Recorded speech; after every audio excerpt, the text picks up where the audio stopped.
Selamat siang, Assalamualaikum Pak Hari.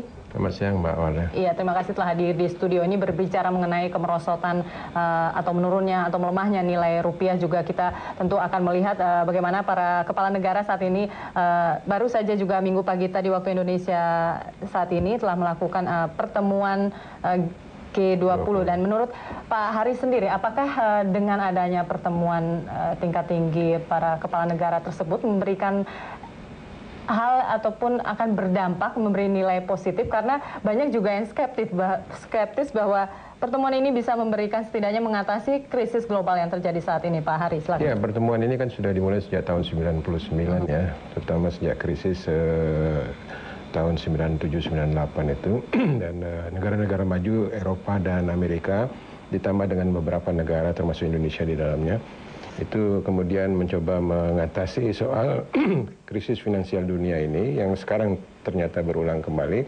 untuk sedemikian rupa tidak jatuh ke bottom line lah kira-kira gitu. Saya kira bagi mereka yang pesimis wajar saja, tetapi saya kira saya tidak termasuk kelompok ini karena saya melihat bahwa sekarang ini depresiasi terhadap dolar itu tidak di semua negara terjadi. Jadi dia secara sepilah-sepilah memang. Indonesia kebetulan termasuk negara yang mengalami penurunan nilainya. Tapi kemudian seperti beberapa negara di Eropa itu justru mengalami kenaikan gitu maksud saya. Dan karena itu kita tentu karena dengan demikian berusaha untuk paling tidak pada sisi yang bersinggungan langsung dengan ini harus menjadi perhatian kita. Dan pertemuan ini saya kira akan berusaha untuk menjaga supaya soal finansial dunia ini tetap sedemikian rupa tidak merosot pada setelah ini. Saya melihat ada dua pola di sini. Pola pertama itu pola Amerika. Pola Amerika itu seperti disampaikan oleh Presiden Bush itu cenderung untuk membiarkan mekanisme pasar liberal ini berlangsung biar mereka selesai sebagaimana apa adanya. Walaupun di sana ada unsur bailout 700 miliar dolar sudah diberikan, tetapi kemudian parlemen Amerika atau Kongres Amerika mendesak pemerintahnya untuk juga langsung masuk ke sisi konsumen. Jadi dari 500 itu sekarang sudah ada sekitar 50 miliar US dollar itu sudah diberikan kepada para konsumen yang ingin menyicil apa segala macam dan sebagainya itu yang tadinya diberikan kepada bank, tapi bank ternyata setelah diberikan dana suntikan juga tidak melakukan proses fungsi intermediasi perbankan dengan baik. Karena itu pemerintah Amerika melangsungkan itu. Nah, pola yang kedua itu yang terutama yang diusulkan oleh Perdana Menteri Perancis Sarkozy itu dia mengatakan bahwa di sana sini perlu ada intervensi pemerintah. Nah, ini dua pola yang saya kira sedemikian rupa karena beliau ini Perdana Menteri Perancis percaya bahwa mekanisme pasar tidak sepenuhnya bisa dibiarkan berjalan sendiri. Dia harus dalam kontrol sehingga dengan demikian tidak merugikan mereka, paling tidak bagi mereka yang berpendapatan rendah. Ya, tapi bagaimana nih kita Indonesia menyikapi adanya pola yang ada? Atau kita tetap akhirnya pemerintah juga harus melepaskan pada sistem pasar liberal juga ini Pak Hari? Kita menggunakan hampir di tengah-tengah menurut saya sekarang ini. Jadi ada pola yang di sana-sini masih berlangsung secara liberal. Atau karena bingung ini Pak, harus akhirnya berada di tengah-tengah juga? Saya kira bukan karena bingung, karena ini memang pola kita selama ini dugaan saya. Jadi sebenarnya ini pola konsisten Indonesia. Tapi di sana-sini kita memberikan intervensi. Jadi walaupun sekarang masih pada tingkat regulasi ya, belum pada tingkat implementasi. Kita belum juga sampai pada kesimpulan bahwa negara kita sudah dalam krisis. Saya termasuk yang keras mendesak pemerintah misalnya ketika kita menetapkan undang-undang APBN di sana ada ruang untuk pemerintah melakukan diskresi kebijakan soal krisis, itu harus kita hitung betul dan apa bentuk krisis yang terjadi pada apakah di sektor perbankan misalnya. Apakah ada bank yang kira-kira mengalami default seperti beberapa hari yang lalu kan ada kasus Bank Senturi yang tidak bisa menyelesaikan dia punya transaksi keuangan, tapi kemudian dijawab oleh Bank Indonesia itu hanya persoalan administratif. Tapi yang seperti ini saya kira jangan kemudian muncul lagi di tempat lain, itu juga. Yang kedua yang menjadi persoalan adalah sisi impor.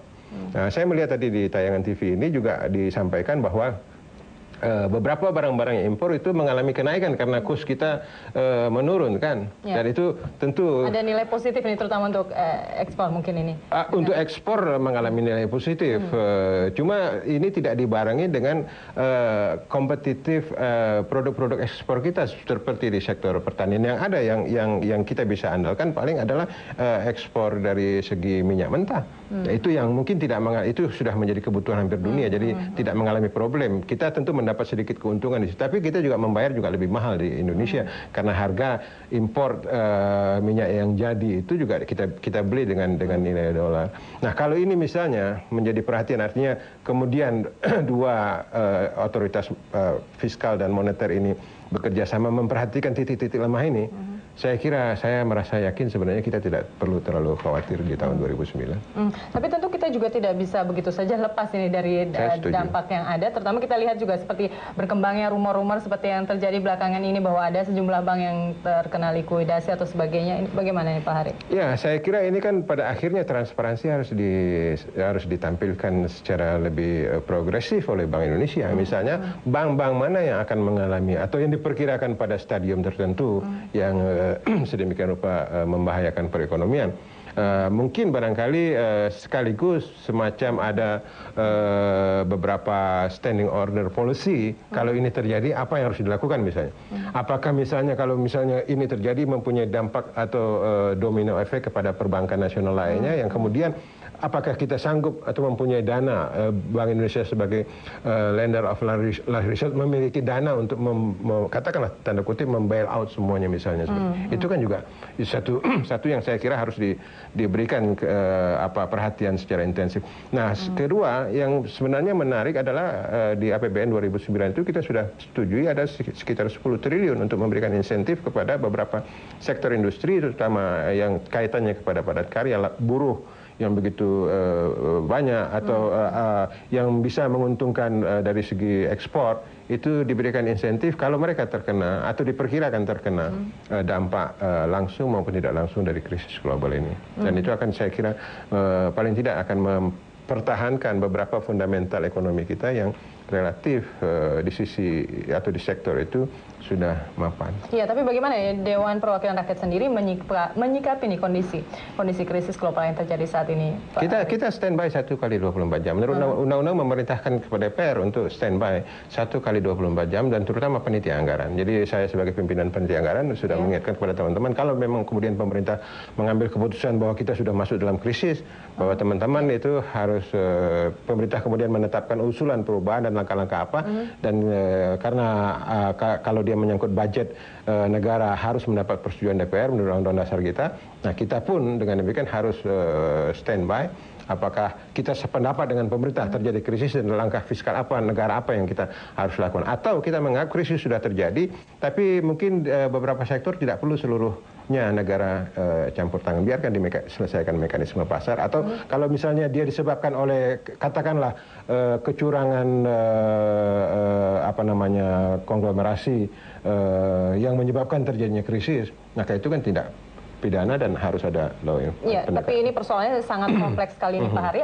Apa yang harus dilakukan pemerintah dan kebijakan seperti apa nih yang harus diambil terutama agar modal tidak lari secara besar-besaran ini ke luar negeri nih Pak Hari? Saya kira kita sudah relatif dengan 2-3 perpu yang disampaikan oleh pemerintah. Nanti akan kita bahas apakah kita setuju dengan perpu itu.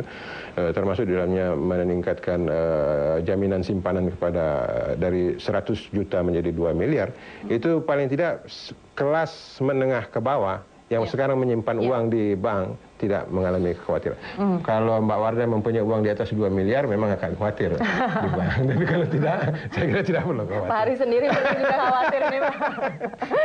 Tapi yang terpenting adalah Pak Hari bahwa tentunya tidak terlalu membawa dampak yang besar nih bagi masyarakat atau terutama usaha kecil ini Pak Hari. Ada jaminan juga nih mungkin dari Dewan ini Pak Hari? Sudah ada jaminan, jadi dananya sudah kita sediakan di APBN, jadi saya kira cuma sekarang tinggal pemerintah kita minta untuk segera memetakan mana yang kira-kira sektor itu perlu mendapatkan perhatian dan bantuan. Kondisi aman, jadi masyarakat juga tidak perlu terlalu khawatir dan melakukan tindakan yang di luar normalnya Pak Hari. Saya kira begitu. Terima kasih Pak Hari telah hadir di studio, selamat berakhir pekan juga Pak Hari.